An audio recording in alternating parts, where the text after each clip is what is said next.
Hola, hola, muy buenas tardes. Me presento, mi nombre es Juliana Gómez. Muy buenas tardes, tutor. Muy buenas tardes, compañeros. En el día de hoy vamos a hablar de la materia epistemología correspondiente pues a la unidad 1. Bueno, inicio por contarles, digamos que lo más relevante y lo más importante que para mí quedó en esta unidad es acerca de el concepto de epistemología. La epistemología eh, es el concepto que nos muestra que la psicología tiene una historia y que esta historia pues va a ser explicada en esta unidad. Nos da a conocer que en esta historia tuvieron aportes los pensamientos de grandes filósofos como lo fueron Sócrates, Platón y Aristóteles. Vamos a iniciar con Sócrates. Para mi concepto, yo asocio a Sócrates con la mayéutica, dada a conocer por Platón, pero la mayéutica fue promovida por Sócrates. ¿Qué nos habla la mayéutica? Nos enseña eh, que, digamos que Sócrates se basa en las enseñanzas basadas en formas de preguntas y respuestas. ¿Qué nos habla la mayéutica? Que por medio de las preguntas en determinado tema podemos llegar a la verdad o podemos recordar la verdad. Sócrates nos decía que todos los seres humanos eh, tenían siempre la verdad antes de nacer, pero que esa verdad la olvidábamos apenas nacíamos. Entonces era como recordar esa verdad a todos los interrogantes que teníamos.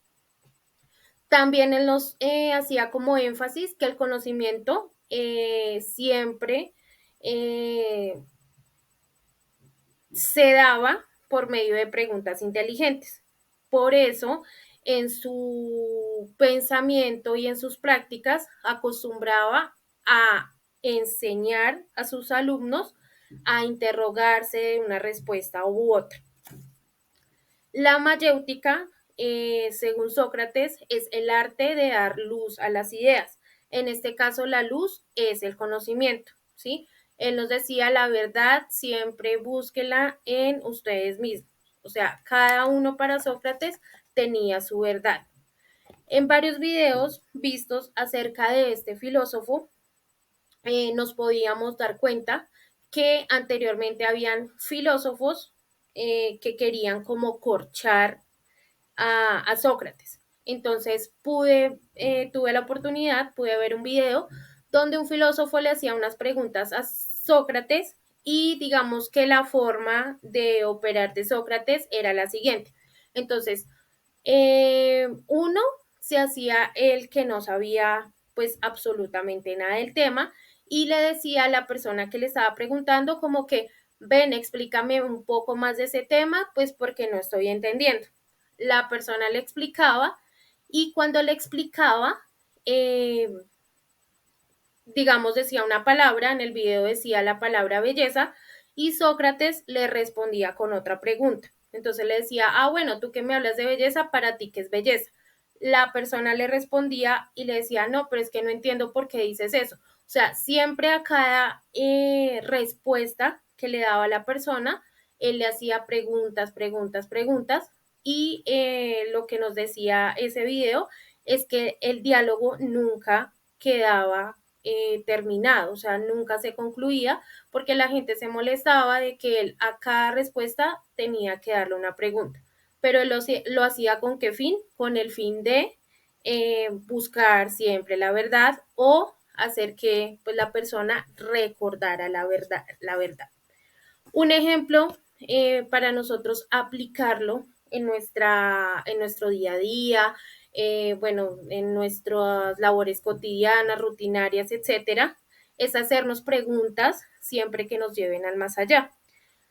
tuve la oportunidad de ver otro video y una de las preguntas que les voy a dejar para cerrar el tema de Sócrates es, ¿será que mi salud mental va acorde con mi salud física? Ese sería como un interrogante y un ejemplo en la mayéutica para que puedan hacerse esa pregunta pues con su respectiva respuesta y ténganlo por seguro que de esa respuesta van a salir otras preguntas. Bueno, ahora vamos a hablar del otro filósofo importante. Este filósofo es Platón. Entonces, como podemos ver en la diapositiva, yo hice un resumen para explicar acerca de Platón. Entonces, iniciamos por contarles, Platón era un filósofo griego, perdón. Eh, una de sus tantas obras populares, porque tiene varias, pero la que digamos más conozco es La República, ¿sí? Esta obra es una de sus obras más importantes. Platón fue un discípulo de Sócrates desde los 20 años. Desde muy joven era seguidor, era discípulo y pues lo estuvo acompañando durante mucho tiempo. Y lo de entre los dos hacían como estudios, cuestiones y seguían alimentando como esos pensamientos filosóficos que tenía. Platón nos habla sobre la inmortalidad y las facultades que tiene el alma, ¿sí? Me parece muy importante nombrar el carro alado. Entonces, acá hay una imagen y me gustaría mucho explicarles porque digamos que la alegoría del carro alado es una teoría y un pensamiento que tiene Platón donde nos explica lo siguiente. Entonces, él dice que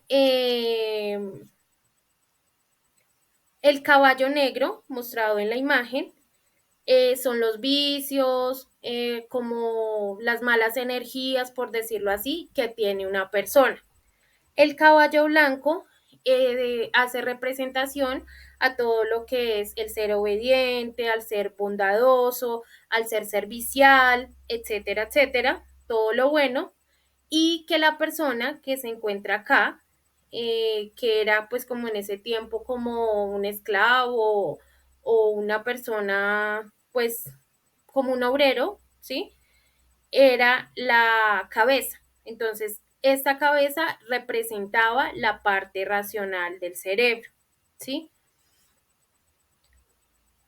Acá nos habla prácticamente de dos almas, para entenderlo de esta manera. Nos habla de un alma blanca, que es un alma pura, buena, bondadosa, y un alma negra, que es la que tiene vicios y malas costumbres. Bueno, entonces, la parte que yo les decía, la parte de la persona que lleva como tal el carro, es uno mismo, ¿sí? Entonces, él nos decía, pues en esta alegoría del carro alado, que la idea no es que el carro esté, pues digamos que andando en la tierra, sino que el carro tenía que tomar vuelo, ¿sí? Él nos decía que estar acá en la tierra, estar acá, eh, eh, era como un castigo, era como un sufrimiento, que nuestra alma estaba de esta manera acá injustamente y que él quería pues representar en esta imagen que cada vez que el carro tomara vuelo era 1000 veces mejor porque así digamos que quería alejar el alma de este mundo y que se acercara al mundo de las ideas. Entonces, si el carro va por el piso, en la teoría de él, vamos mal. Si el carro se está elevando, vamos bien porque así nos vamos acercando a, a las ideas. Eh, el jinete, como les decía, es el alma racional. Entonces, ¿qué decía él? Que dependía si nosotros dejábamos, perdón, que el carro andara en tierra o que tomara pues el vuelo, ¿sí? ¿Y esto cómo se conseguía? Obrando bien, siendo intelectual, pensando de una buena forma, etcétera, etcétera. Bueno, y ya para concluir acerca de la alegoría del carro aliado, como conclusión, digamos que lo que él quería mostrarnos con este mito, por decirlo así, es la forma racional y la forma irracional en la que se puede actuar, pues dependiendo y usando, dependiendo el razonamiento y usando asimismo el razonamiento. Bueno, y nuestro último filósofo es Aristóteles, para tenerlo en cuenta.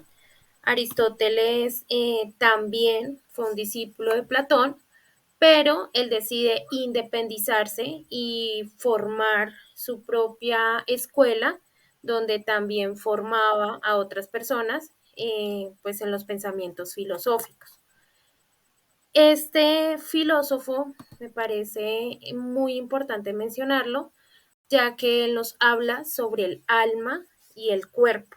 Entonces, él nos dice que el alma es inseparable del cuerpo, ¿sí?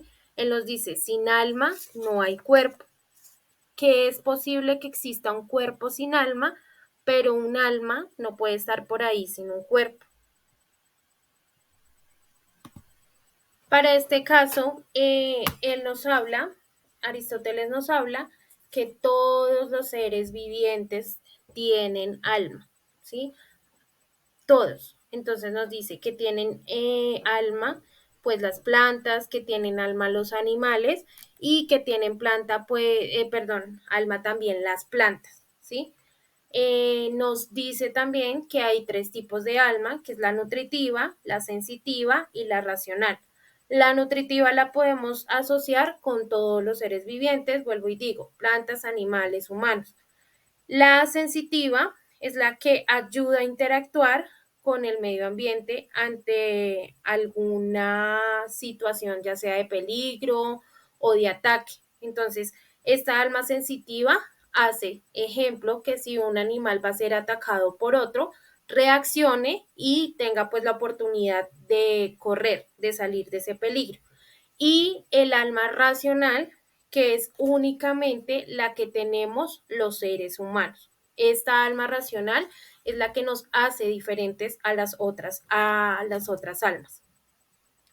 Y finalmente, pues Aristóteles nos dice que con la muerte ya se obtiene pues el final de la existencia. O sea, cuando la persona muere, muere el cuerpo y muere el alma.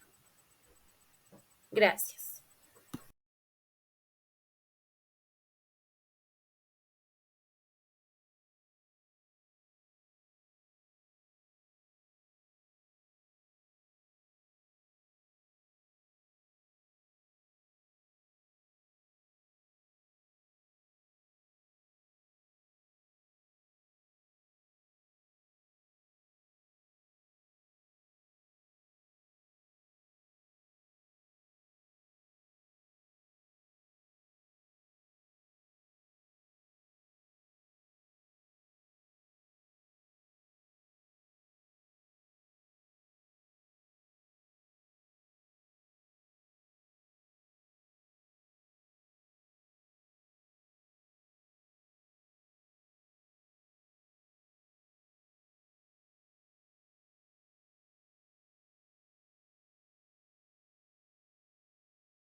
Buenas tardes, mi nombre es Karen Cáceres y voy a estar sustentando la unidad número 2, la cual habla de las corrientes de pensamiento científico. En esta unidad se destacaron las corrientes de pensamiento filosófico que le han dado forma a la epistemología como la ciencia del conocimiento, desde diferentes aportes y diferentes puntos de vista.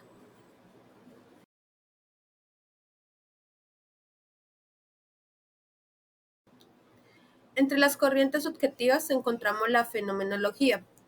La fenomenología es la que estudia los fenómenos de los conocimientos que captamos a través de los sentidos sin modificar el objeto, sino el sujeto.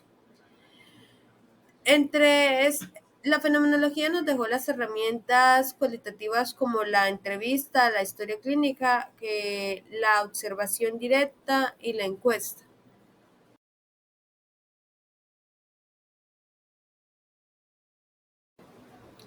Por otra parte, la hermenéutica es conocida por el arte de interpretación de textos, comprendiendo desde bases objetivos y analizando las ciencias humanas teniendo en cuenta el contexto sociohistórico. En la filosofía del lenguaje se encuentran respuestas al significado y la verdad. El lenguaje es un vehículo perfecto para el conocimiento. En esto encontramos respuestas a preguntas como qué, por qué y cómo. El falsacionismo refuta lo que se considere verdad, desconfiando de todo aquello que sea la verdad absoluta. De igual forma, debemos resaltar las corrientes cientificistas. Entre ellas encontraremos el empirismo, positivismo y racionalismo.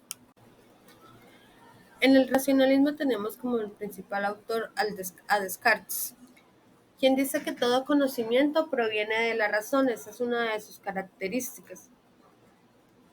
Otra de sus características es que el racionalismo considera que las leyes científicas, para ser tales, tienen que ser universales y necesarias.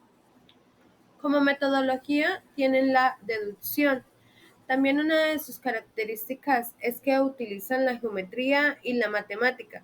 Para ellos lo que se puede demostrar a través del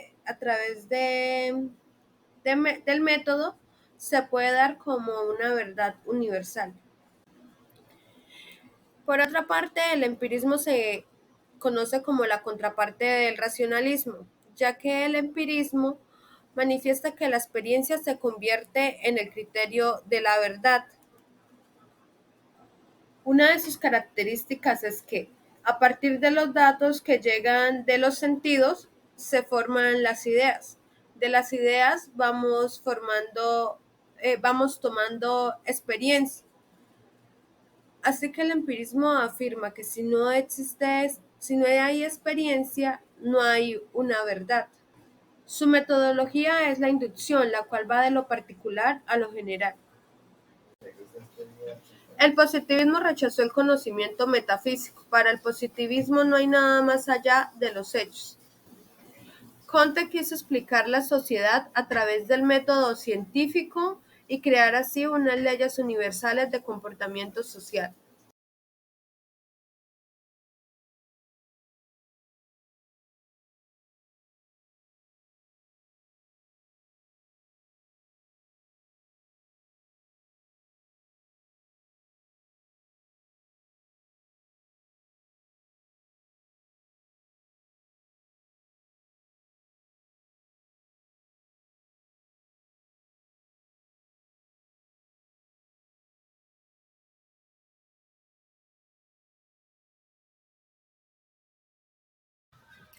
Edward Thorndike fue uno de los pioneros en el estudio del condicionamiento operante. Él denominó la ley efecto. Dice que cualquier conducta que en una situación produce un efecto satisfactorio se hará más probable en el futuro. El objetivo del condicionamiento operante es aumentar o disminuir la probabilidad de que una conducta ocurra, es decir, moldear la conducta. Dos conceptos importantes en este tipo de aprendizaje. En el aprendizaje es una respuesta voluntaria seguida de un reforzador. Este modelo se produce a través de refuerzos, que es recompensa y castigo, con una determinada conducta que hace que aumente la probabilidad de que se repita en el futuro. Refuerzo positivo y refuerzo negativo. El refuerzo positivo premia una conducta deseada con el fin de que esta conducta se vuelva a repetir. Veamos un ejemplo. Un padre premia a su hijo pequeño cuando recoge los juguetes o lava los platos. Tenemos otro ejemplo como la bonificación a un empleado por su buen desempeño. En el refuerzo negativo, en este refuerzo ponemos en una situación desagradable hasta que muestre una conducta deseada. En el caso de los niños, el niño grita o llora para obtener algo deseado. Esto hace que los padres le den lo deseado, obteniendo una respuesta positiva y en consecuencia el niño sabe que si grita o llora, obtiene lo deseado. Seguimos en el condicionamiento operante. Tenemos la parte donde está el castigo. Son consecuencias negativas por conductas no deseadas. Hay castigo positivo y castigo negativo. En el castigo positivo, aplicar consecuencias negativas tras la conducta indeseada. Tenemos un ejemplo de que el niño se porta mal, lo dejan en la silla del pensamiento. Castigo negativo es eliminar algo positivo tras la conducta deseada. El ejemplo sería el niño se porta mal y se le quita el videojuego. Extinción. Técnica para reducir o eliminar conductas. Consiste en ignorar una conducta indeseada, la falta de atención propia, que la conducta termine por desaparecer. Cognitivismo. Es una teoría psicológica cuyo objeto de estudio es cómo la mente interpreta, procesa y almacena la información en la memoria. Toma como importancia conceptos como el desarrollo humano social, personalidad, desarrollo infantil. También se puede decir que se reconoce y valora a los seres humanos, en especial los niños, donde aprendemos a ver su sensibilidad y conscientes, perspectivos, alertas, aprendices, activos no receptores, pasivos de la lección de la vida. Los bebés aprenden a enfocar la vista, a estirarse, a explorar y aprender todas las cosas que nos rodean. Es importante el desarrollo cognitivo en los niños porque permite adquirir y desarrollar habilidades y destrezas. Psicología cognoscitiva. Intenta descifrar sobre la manera en que las personas procesan información, es decir, cómo adquieren y se manipulan la información o la transforman para poder comprender el porqué de nuestras acciones. La investigación en la psicología. Todas las ciencias requieren de evidencia científica basada en la observación y en la experimentación. La investigación en la psicología nos ayuda a identificar nuevas terapias y tratamientos. En la observación natural es un método utilizado en una investigación cuya función es observación de un sujeto, ya sea persona o animales, en fin, de que el investigador no perturbe en lo más mínimo con tal de evitar cualquier tipo de interferencia. En la investigación de la psicología también tenemos el estudio de casos. Esto es un método o una técnica de investigación utilizado en la ciencia de la salud y sociales. Por lo general, el estudio de casos se realiza con la intención de elaborar una serie de hipótesis o teorías acerca de un tema concreto, para así, a raíz de estas teorías, llevar a cabo mejores estudios. Tenemos unas características y una metodología. En las características son particularistas, son descriptivas, son heurísticos, son inductivos. La metodología se selección de caso, elaboración de preguntas, localización de fuentes y recopilación de datos, análisis e interpretaciones de la información y los resultados. De la investigación de la psicología también tenemos las encuestas. Son útiles para obtener y recopilar datos que a los participantes del estudio les ayudan a un autoanálisis sobre su propia conducta. Las encuestas para la psicología ayudan a crear posibles escenarios hipotéticos, pero también hay desventajas. Las ventajas es el uso de las encuestas. También existen si los participantes mienten o responden erróneamente, alterando resultados, siendo estos inexactos. En la investigación de la psicología también tenemos la investigación correlacional. Se conoce como una técnica no experimental donde se analiza dos variables y su relación entre ellas. Cuando uno de los aspectos cambia, el investigador comprenderá de forma más clara cómo le afectará a todo el entorno. En la investigación correlacional tienen las siguientes características. Son medidas con profundidad, las conclusiones son más verídicas, son de tipo cuantitativo, predecir las modificaciones que hará en el entorno, no se utilizan más de dos variables y se emplean también estadísticas. Tenemos tipos de métodos de investigación correlacional. Existen tres tipos de métodos: correlación positiva, correlación negativa, sin correlación. En la investigación de la psicología también tenemos la investigación experimental. Estudia procesos mentales más importantes mediante diversas metodologías científicas, como la observación, la experimentación sobre algún hecho o realidad. Analiza comportamientos, emociones y pensamientos a partir de los experimentos producidos en ambientes controlados y evaluados. Se caracteriza por el uso de técnicas cuantitativas y estadísticas para análisis de datos. La psicología experimental ha adoptado orientaciones teóricas en las que se destacan el estructuralismo, el funcionalismo y el cognitivismo. Algunos ejemplos en la investigación en la psicología experimental son la percepción, la memoria, el lenguaje, la inteligencia, la motricidad, las emociones y el comportamiento social.